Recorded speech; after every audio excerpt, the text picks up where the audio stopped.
कौन है सबसे बड़ा भगवान?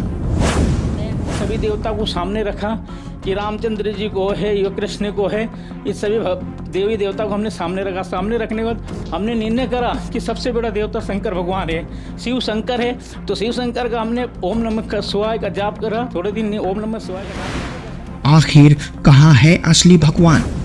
तो हमने देखा कि वहाँ पर काली माँ के है, जो काली माँ है बहुत बड़ी मूर्ति थी, और काली माँ के पैर के नीचे वो शंकर जी सोया।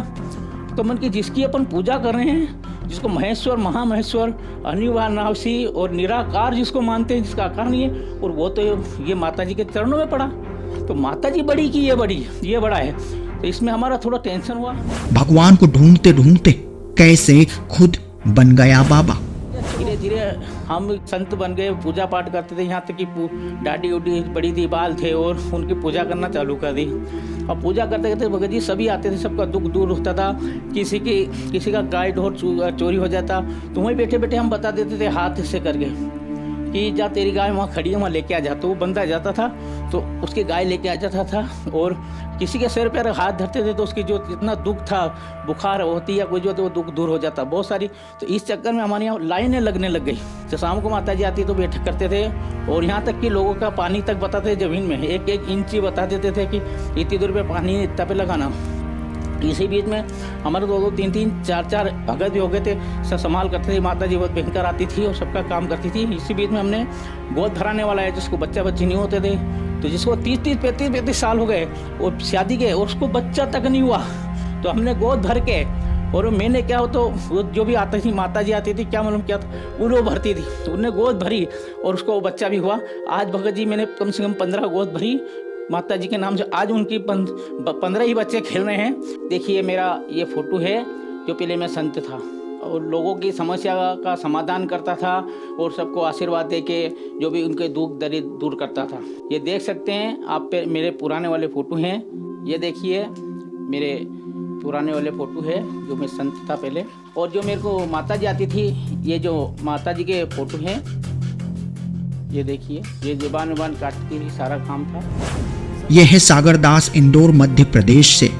और सागरदास ने बताया कि पहले तो ये राधा स्वामी की भक्ति करते थे, लेकिन वहां पर इनके साथ अच्छा व्यवहार नहीं होता था, जिस वजह से ये टूट चुके थे। लेकिन फिर कैसे ये खुद एक बाबा बन गए। और फिर एक दिन इन्हें संत रामपाल जी महाराज की जानकारी मिली, और संत रामपाल जी महाराज के सत्संग सुनने के बाद सागरदास संत रामपाल जी महाराज की शरण ग्रहण कर लेते हैं, और परमात्मा को पाने की तड़प कैसे सागरदास की तस्वीर ही बदल देती है। तो आइए जानते हैं पूरी कहानी खुद सागरदास की जुबानी। नमस्कार सर। नमस्कार सर। सर क्या नाम है आपका? सागर शर्मा है जी। सर कहाँ से आए हैं आप? MP इंदौर से। सर संत रामपाल जी महाराज से नाम दीक्षा आपने कब ली? मैंने संत तत्वदर्शी संत रामपाल जी महाराज से 5/8/2016 को ली सर। सर संत रामपाल जी महाराज से नाम दीक्षा लेने से पहले आप क्या भक्ति साधनाएं करते थे?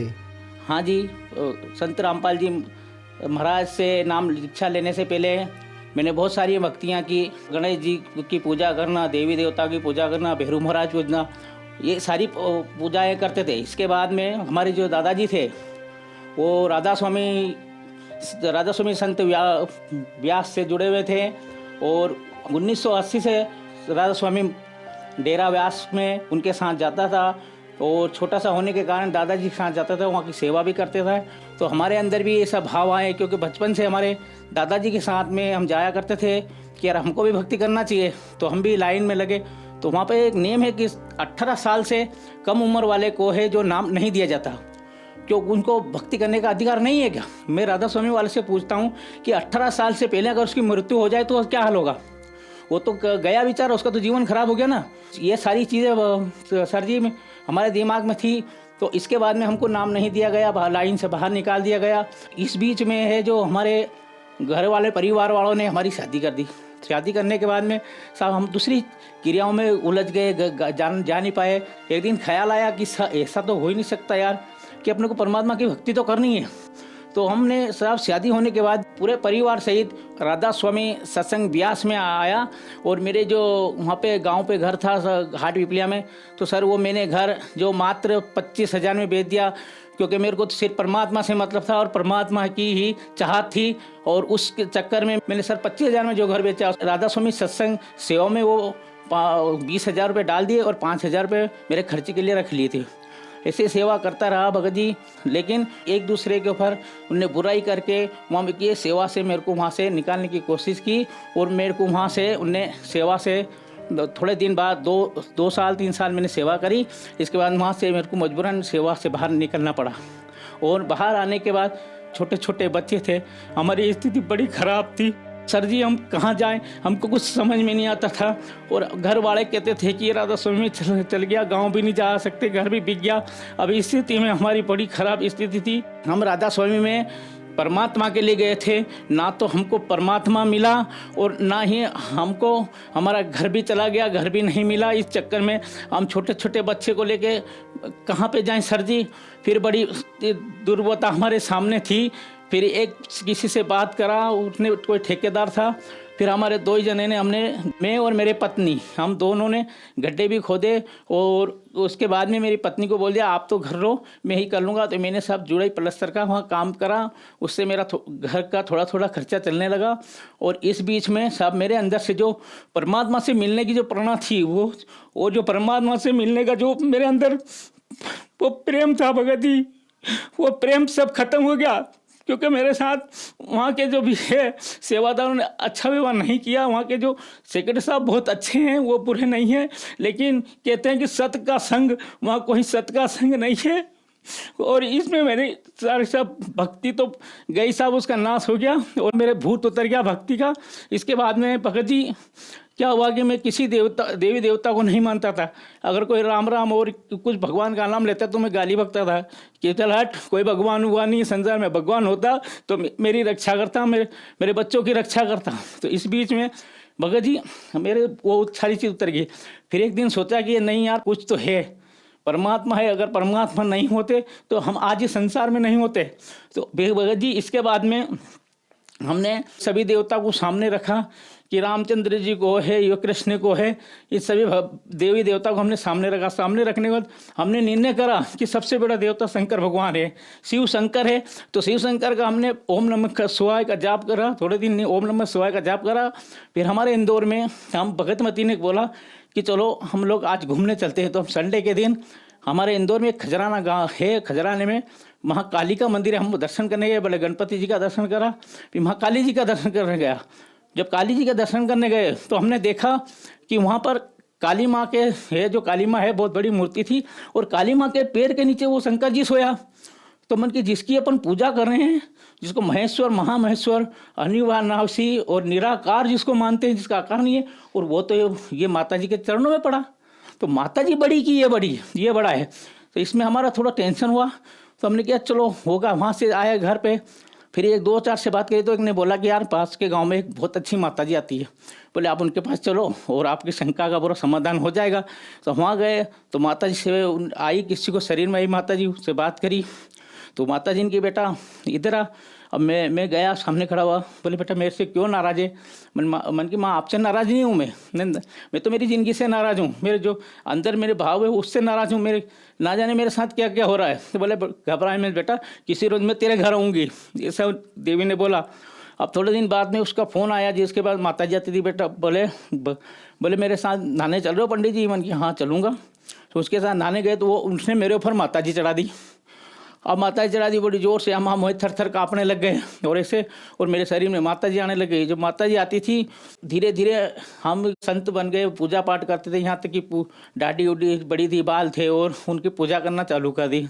और पूजा करते करते भगत जी सभी आते थे, सबका दुख दूर होता था। किसी का गाय ढोर चोरी हो जाता तो वहीं बैठे बैठे हम बता देते थे हाथ से करके कि जा तेरी गाय वहाँ खड़ी है, वहाँ लेके आ जा। तो वो बंदा जाता था तो उसकी गाय लेके आ जाता था, और किसी के सिर पर हाथ धरते थे तो उसकी जो जितना दुख था, बुखार होती या कोई जो होती, वो दुख दूर हो जाता बहुत सारी। तो इस चक्कर में हमारे यहाँ लाइनें लगने लग गई। तो शाम को माता जी आती तो बैठक करते थे, और यहाँ तक कि लोगों का पानी तक बताते थे ज़मीन में, 1-1 इंची बता देते थे कि इतनी दूर पर पानी इतना पे लगाना। इसी बीच में हमारे 2-2, 3-3, 4-4 भगत भी हो गए थे, सब संभाल करते थे। माता जी बहुत भयंकर आती थी और सबका काम करती थी। इसी बीच में हमने गोद भराने वाला है, जिसको बच्चा बच्ची नहीं होते थे, तो जिसको 30-35 साल हो गए और शादी के, और उसको बच्चा तक नहीं हुआ, तो हमने गोद भर के, और मैंने क्या हो तो वो जो भी आती थी, माता जी आती थी, क्या मालूम क्या था, वो भरती थी, उनने गोद भरी और उसको वो बच्चा भी हुआ। आज भगत जी मैंने कम से कम 15 गोद भरी माता जी के नाम से। आज उनकी 15 ही बच्चे खेल रहे हैं। देखिए मेरा ये फोटो है, जो पहले मैं संत था और लोगों की समस्या का समाधान करता था और सबको आशीर्वाद दे के जो भी उनके दुख दर्द दूर करता था। ये देख सकते हैं आप पे मेरे पुराने वाले फ़ोटो हैं। ये देखिए मेरे पुराने वाले फ़ोटो है जो मैं संत था पहले। और जो मेरे को माता जी आती थी, ये जो माता जी के फ़ोटो हैं, ये देखिए, ये ज़बान वबान काटती थी, सारा काम था। सर फिर आप संत रामपाल जी महाराज की शरण में कैसे आए? सर जी ऐसा है, संत तो बन गया था, लेकिन फिर भी कहीं न कहीं हमको परमात्मा की चाहत थी, अंदर से आत्मा परमात्मा में लगी हुई थी। क्योंकि परमात्मा पाने के लिए तो हमने वो शंकर भगवान की भक्ति की थी, शंकर भगवान की भक्ति फिर वो माता जी की थी, और माता जी की भक्ति करते करते और फिर हमको लगा कि अब तो क्या करें, कि कहीं न कहीं तो परमात्मा है। फिर इस बीच में हम गरबा भी करवाते थे, और गरबे में गरबा कराने के लिए हमको एक मेमोरी कार्ड भरा के लाया, जिसमें से हमको 12-13 गरबी भरवा के लानी थी। उसमें से 9 गरबी सिलेक्ट करनी थी। तो मैं और हमारी जो धर्मपत्नी है, हम दोनों मिलकर सिलेक्ट करते थे। तो उसमें हम एक गरबी हम चला के देखते थे मोबाइल के अंदर। तो इसी बीच में संत रामपाल जी महाराज जी का बीच में सत्संग आ गया। और सत्संग भी था वो जो उनने बताया कि राधा स्वामी व्यास जी का सत्संग था, जिसमें सार वचन राधा स्वामी एक किताब ही संत रामपाल जी महाराज जी ने वो किताब खोल के बताई। उसके अंदर उन्हें बताया कि स्वामी जी महाराज है जो आगरा के सेठ शिव दयाल जी थे, इनको प्यार से सब लोग स्वामी जी महाराज कहते थे, और इनकी पत्नी का नाम था राधा। तो हमारा दिमाग की घंटी बज गई, अरे बाप ये क्या हुआ, ये तो राधा स्वामी नाम ऐसे धरा। और वहाँ बताते कि राधा आने आत्मा और इसका पति वो परमात्मा है, और यहाँ किताब के अंदर लिखा, उनकी खुद की किताब में, सेठ शिव दयाल को स्वामी जी महाराज कह रहे हैं और इनकी पत्नी का नाम राधा है, तो इसे राधा स्वामी नाम पड़ा। और फिर आगे लिखा, स्वामी जी महाराज कहते हैं कि राधा स्वामी मत मेरा चलाया नहीं है, ये तो शिव दयाल का चला हुआ है जो स्वामी जी महाराज का सेक्रेटरी था। तो ये भी क्लियर हो गया कि राधा स्वामी मत इनका नहीं चलाया हुआ है। फिर हमारे संत रामपाल जी महाराज जी ने बताया, इनके जो सेवा में एक इनकी बहन थी बुक्की, वो बुक्की है जो इनके बिस्तर करती थी, इनके जो कपड़े उपड़े साफ करती थी, और इनकी जो हुक्का भरती थी। स्वामी जी महाराज को हुक्का पीने की आदत थी, तो हुक्का पीते थे, और हुक्का पीने की आदत थी, हुक्का पीते थे, और तो वो उनका इंतकाल हो गया। इसके बाद में वो जो स्वामी जी महाराज जो बुक्की के शरीर में आने लग गए, वो सारी इनकी समस्या जो है जो हल करती थी, वो बताते थे। स्वामी जी महाराज शरीर में आने जो भी समस्या थी हल करती थी, सबको आशीर्वाद देती थी। और फिर संत रामपाल जी महाराज जी ने बोला कि जो शरीर में आए वो भूत।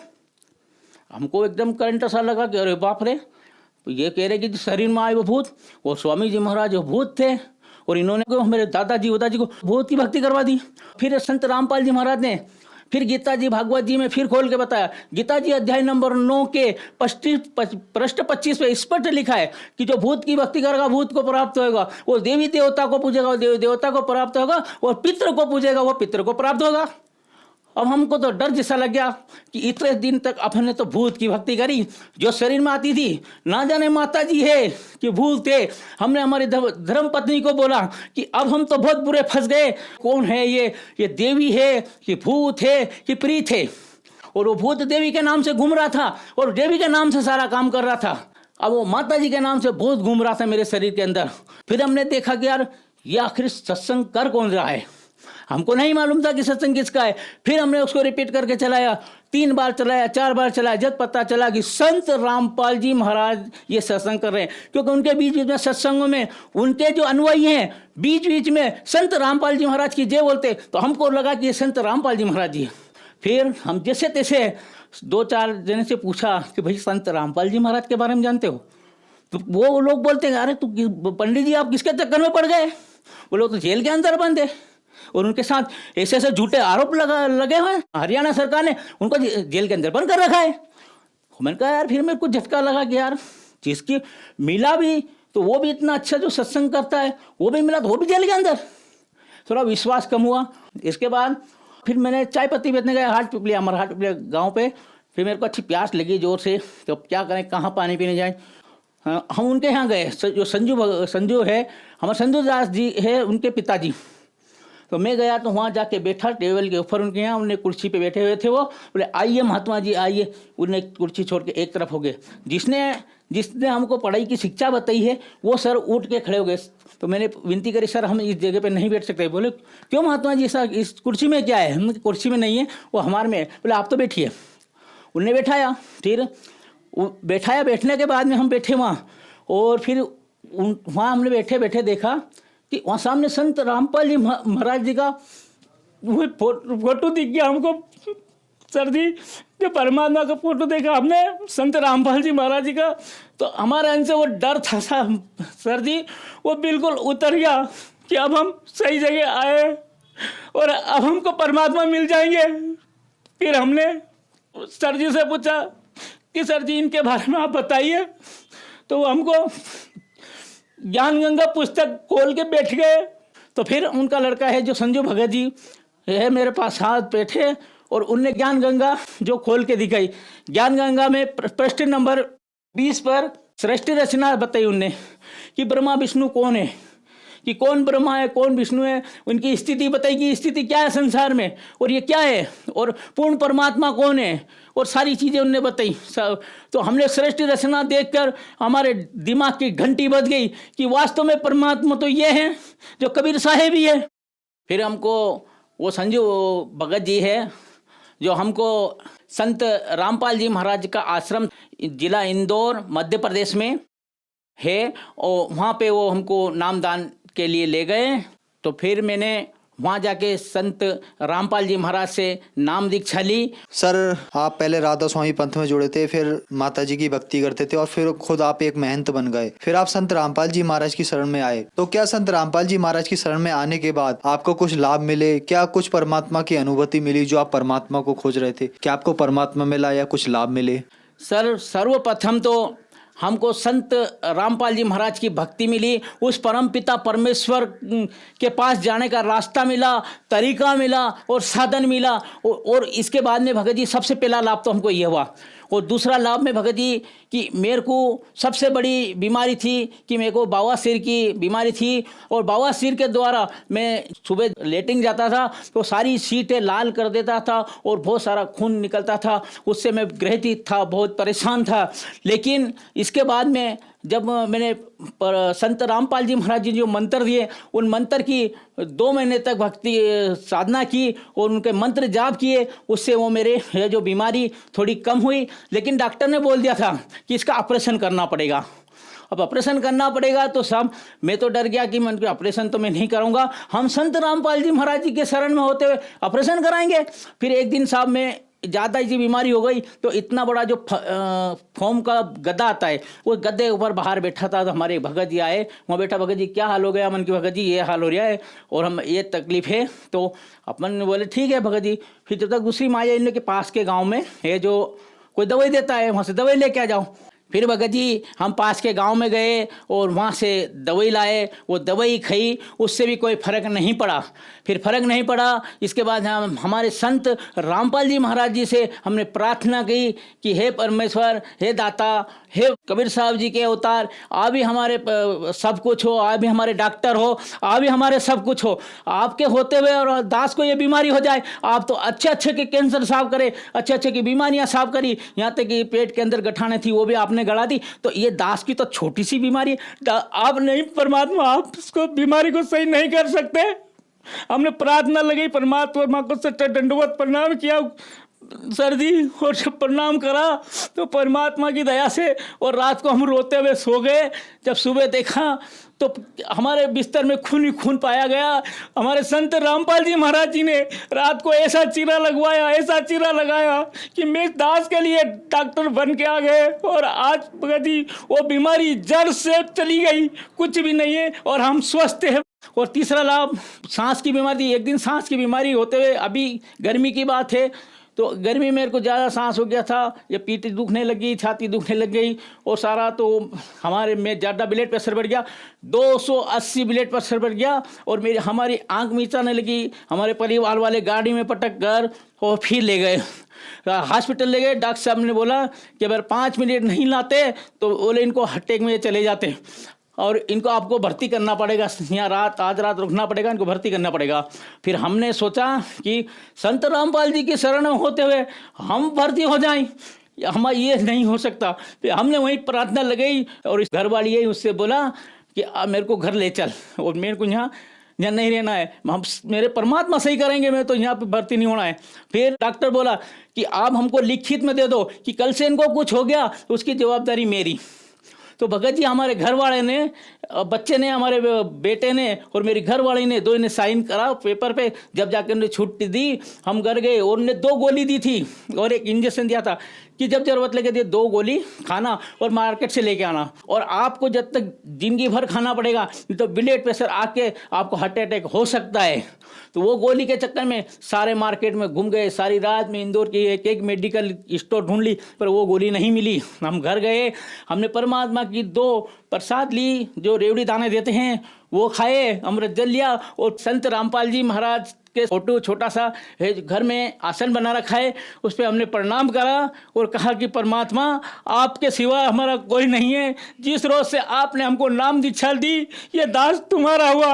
हमने प्रणाम करा, थोड़ी देर बाद में हमारा ब्लड प्रेशर कम हो गया और भगत जी आज तक खूब मैं चिड़ाव भी चढ़ता हूँ, सब करता हूँ और खूब मोटरसाइकिल भी चलाता हूँ, लेकिन आज तक ना तो ब्लड प्रेशर बढ़ा ना कुछ भी नहीं हुआ। भगत जी डॉक्टर ने बोला था कि चाय पीना मत, नहीं तो मर जाओगे, चाय ही सबसे बड़ा तुम्हारा दुश्मन है। लेकिन हम जब भी हमारे संत रामपाल जी महाराज के आश्रम में जाते हैं 4-4 गिलास भर के पीते हैं और खूब मस्त रहते हैं। और हमारे संत रामपाल जी महाराज जी ने हमको वो प्रेरणा दी है, वो दवाई दी है जो आज तक वो दवाई बीमारी का जग खा गई और हम बिल्कुल स्वस्थ हैं, अभी आपके सामने खड़े में हैं। और जो डॉक्टर ने जो गोली 2 बताई थी वो आज तक भी नहीं खाता हूं मैं, और वो जो इंजेक्शन दिया था वो आज भी इंजेक्शन मेरे पास रखा हुआ है और उन्होंने कि ये लगाना, लेकिन वो इंजेक्शन की भी जरूरत नहीं पड़ी और ना तो गोली की जरूरत पड़ी और दास संतनाथ है संत रामपाल जी की दया से। और भगत जी क्या सुनाऊं हमारे संत रामपाल जी महाराज के बारे में, उन्हें ऐसे ऐसे लाभ किए। दास का छोटा सा घर था, आगे मंदिर था और हम पूजा पाठ भी करते थे और पीछे हम छोटे से कमरे में रहते थे। लेकिन आज संत रामपाल जी महाराज की शरण में आने के बाद हमको 3 मंजिल मकान बना हुआ है और सामने है जो आज 12-13 लाख में हमने प्लाट लिया है और उस पर भी मकान का काम चल रहा है। और आज दास के यहाँ 2-2 गाड़ी है और बच्चा है जो गैरेज का काम करता है। पहले इतना काम नहीं चलता था, माता जी के पास रोज कहता था माता जी आज मेरे पास गाड़ी नहीं है, घर का खर्चा कैसे चलेगा। लेकिन संत रामपाल जी महाराज जी के शरण में आने से आज 12-12, 13-13 गाड़ी हमारे घर के सामने खड़ी रहती है। इतना उसका धंधा चलता है, इतना परमात्मा की दया है जो आज मौज कर रखा है। परमात्मा ने हम लोगों पर बहुत दया कर रखी है और इस क्या सुना उनके और भी बहुत से लाभ परमात्मा दिए। हमारी पत्नी को जब रोहतक भंडारा था तो बीमार थी, पीलिया था, सारा चीज थी। भगत जी ये दास तो 10 दिन पहले ही परमात्मा की सेवा पे चला गया था। उन्हें वहाँ से फ़ोन लगाया कि मेरी बहुत तबीयत खराब है और मैं परमात्मा की शरण में नहीं आ सकती। तो उनने हैं जो टिकट के पैसे दिए थे मैं दे के गया था भगत लोग को कि ये बस के किराया है, मेरी है जो पत्नी को लेके आना।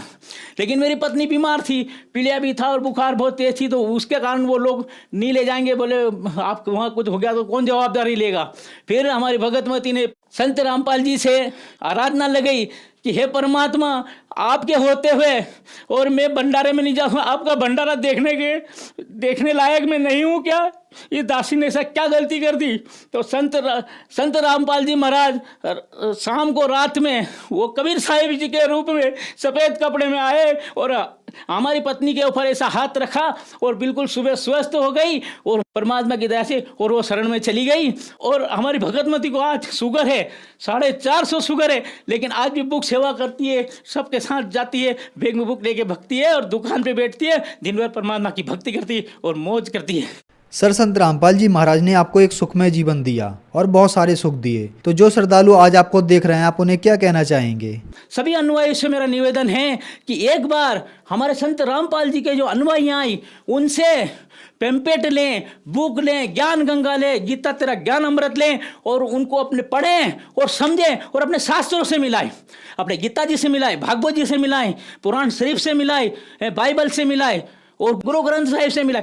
तो एक बार ग्रंथ मिलाओ, क्योंकि मैंने भी परमात्मा प्राप्ति के लिए कितने ही पापड़ बेले हैं, राधा स्वामी में गया, माता जी को पूजा करी, शंकर भगवान की करी, लेकिन कहीं परमात्मा नहीं मिला। परमात्मा मिला तो संत रामपाल जी महाराज जी के द्वारा मिला। संत रामपाल जी महाराज की सही भक्ति है, सही साधन है, सही तरीका है और इसी तरीका से, इन्हीं साधन से परमात्मा मिल सकता है, अन्यथा कोई परमात्मा नहीं मिल सकता है। इसलिए संत रामपाल जी महाराज की शरण में आए और नाम दीक्षा लें और समझें, उनका विरोध ना करें, उनकी बुक पढ़ें, उनके किताब पढ़ें, कम से कम अपने शास्त्रों से तो मिलाएं।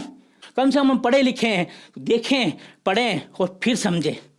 और ये मेरे जैसे संत जो नकली संतों के चक्कर में ना पड़े और अपना जीवन खराब ना करवाएं और संत रामपाल जी महाराज जी की शरण में आए और अपना मोक्ष भी कराएं और अपने पूरे परिवार का भी मोक्ष कराएं।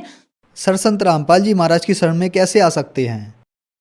सर, रामपाल जी महाराज जी शिक्षा नाम दीक्षा लेने के लिए सर बहुत ही सरल तरीका है।